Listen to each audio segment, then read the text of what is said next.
let's talk about risk versus reward. High value activities versus low value activities. Now what's the correlation? I just talked about two different things, risk and reward, and high and low value activities. They actually go very hand in hand.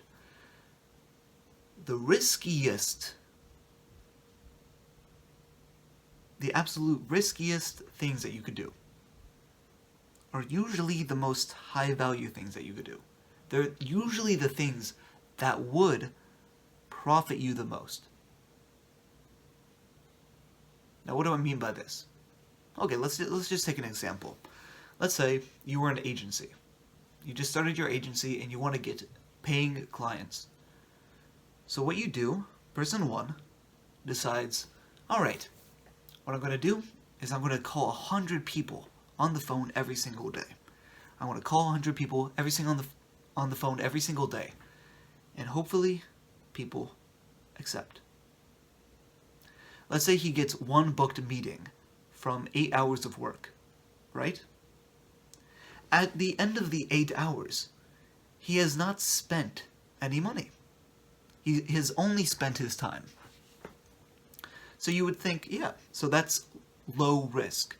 You are using a low risk game in terms of money. You're using no money.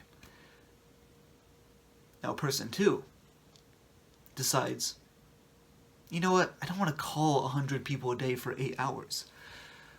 Instead, let me put up a $20 ad. Let me use $20 in ad spend on Facebook and get 300 people to see my ad. And then 3 people book a meeting. This person has risked their money. Person 2 has put their money on the line. But what did they not put their money on the line? What did they not put on the line? Their time. The ad took 1 hour to set up, and it's just running for them. It's getting them leads. So person 1 spent 1 hour and $20 to get 3 leads, whilst person 2, or I think I'm mixing it up, sorry, person 1 is spending 8 hours a day, making 100 calls and getting 1 meeting booked, 1 lead. Person 2 is spending $20 in 1 hour of time to get 3. Now, of course, who is negative money? Who is losing money in this situation? Technically, person 2, the person spending the money. But now he has 6 hours available, or 7, right? 8 minus 1. Let's say he has now 7 hours to do something. Think about this. Now he goes to his job for 7 hours. He works at his local grocer, and he makes $100 for working for 7 hours. Minus the 20 that he spent that day on ads, he made $80. So now what do we have? Person 1 spent 8 hours to get 1 lead. 1 lead from calling. Person 3 technically spent 8 hours working that day. He spent 8 hours working, and he profited $80, plus he has 3 leads. So who is profitable? You see, people are afraid of spending money because there's a societal stigma. Oh, I can't spend it. I gotta save it. But if you think about it logically,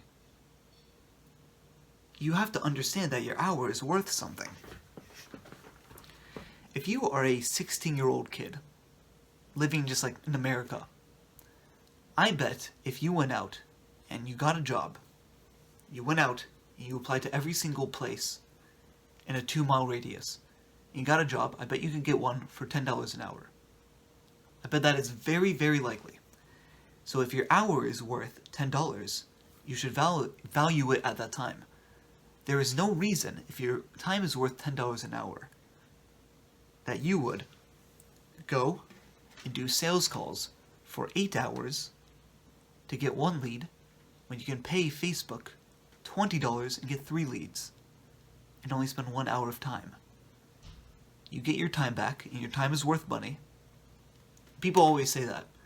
Your time is valuable. Your time is worth something. But for a lot of people, it's not, right? It's simply not because they don't tell themselves it is.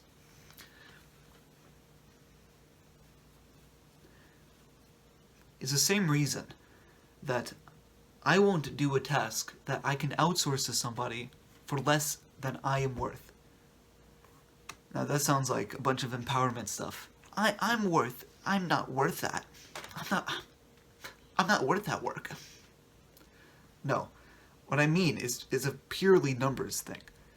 If I can, right now, go out and get a job for $15 an hour, why would I, for some reason, spend an hour editing when I know that somebody else is more than happy to edit for $10 an hour?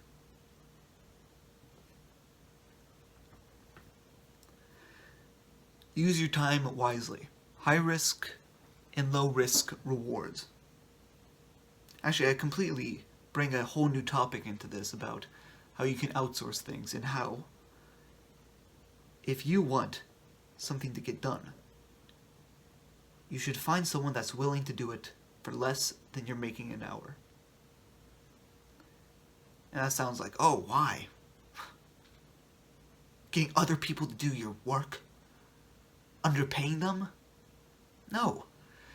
You will find people everywhere who are happy to do a job for a given price.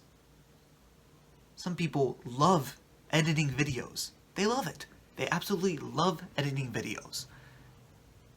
They can get what you would do in 2 hours, they can get it done in 1 hour and do it for $10.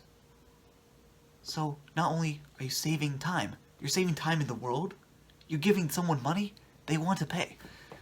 And the same applies when you go and you try to get a job, right? When you get a job for $15 an hour, you are basically doing the same, like someone's outsourcing the work to you. You go get a pizza job and you get $10 an hour, all right? Well, that means somebody's willing to pay you $10 an hour because your service, all combined with the whole company, makes more than you are worth. So, out of your hour, they are probably making $20. They're making $20 from your $10 of work. But you're willing to do it. You know why? Because it's easier to just show up to work and not have to worry about all the managerial things, to worry about all the systems that are in place that give you the stable $10 an hour. And the same for the editor. He doesn't have to worry at all about where the money is coming from. He understands it's coming from me, and I'm paying, and I'm willing to pay. And yeah, maybe he could get a job for $15, but it would take him a lot of time to get that, right? So, honestly, I'm just describing business now. This is a business lesson. Take it high risk, low risk. Take high-risk things knowing that you can pay it back. Get the idea, the money stigma out of your head.